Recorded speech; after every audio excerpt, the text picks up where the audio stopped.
I'm here today at the Canadian National Exhibition. It's a fun place full of rides, food, fun. It's basically just a big carnival that we have every year. I thought this would be a perfect opportunity to talk about combat in WalkScape and very soon add it to the game. But what we know about combat so far, how it functions, and I want to talk about kind of what's unique about combat in WalkScape. First of all, combat is going to be turn-based. So for those of you that have played Pokemon or played like Final Fantasy, for example, that's the style it's going to work. So you're going to have your character on one side of the screen, the enemy on the other side of the screen, and you'll be picking actions to do. And I assume every time you take an action, the enemy takes an action, and that will lend itself to all sorts of interesting strategy. Another question that was asked by one of the viewers on a live stream I did with Shampoo, is there going to be group hunts? Is there going to be party combat? And Shampoo said, absolutely there will be. And he says he really thinks that the turn-based battle system could really lend itself nicely to that. Group turn-based content is very exciting because you really have a chance to see what everyone's doing. You kind of have a chance to see what kind of numbers people are throwing out. And it kind of allows kind of this competitive gearing system where it's like, hey, I did some combat with this person and I could see that their DPS was way higher than mine. And so I'm really curious to see if I can gear up in similar nature and see if I can kind of raise up to their level and have the same level of character power. Because of course, WalkScape is based after the heart of RuneScape.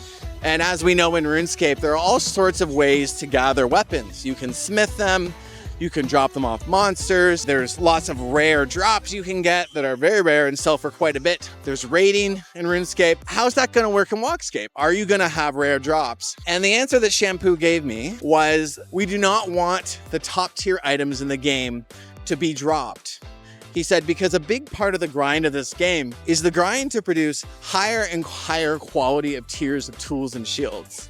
So for anyone that doesn't know, in order to make a shield right now, you have to gather the ore that's required, you have to make the bar, and you have to make those bars into the sword or shield. But we also have a rarity system in the game.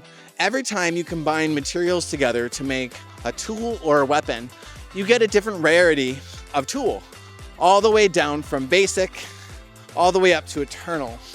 And there's increasing and increasingly more difficult chances of getting the highest rarity. What Shampoo said is we don't want to add super rare drops to monsters because we really feel like that would devalue grinding lots of materials to try and produce these really high tier weapons. But gear is not the only thing that's going to determine your power in game while you're doing combat. You're also going to have all of the skills that you would see in RuneScape. You're going to have strength, you're going to have dexterity, you're going to have defense, and you're going to have your health. So in RuneScape, when you want to train those things up, you go into combat and you choose to specialize in one of those attributes while you're killing monsters. Now it's going to work a little different in WalkScape. During combat, when you kill monsters, you're actually going to be leveling a character class.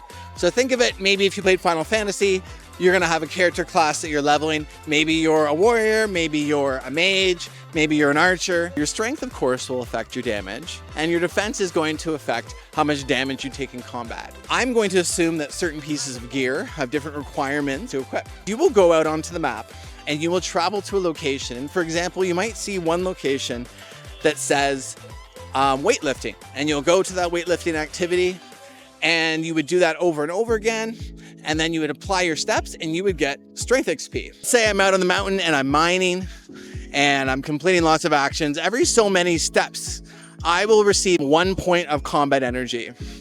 Then at any point that I choose, I can spend that point of combat energy and I can basically summon a monster to myself. At that point, I'll enter battle. Again, similar to how Pokemon or Final Fantasy would do it, there'd be like a split screen and I'd go into combat, and that's when the combat would happen. So I think both this energy system and the fact that you're training your combat skills through doing combat tasks, I think that's a fantastic idea that will lend itself very well to this game.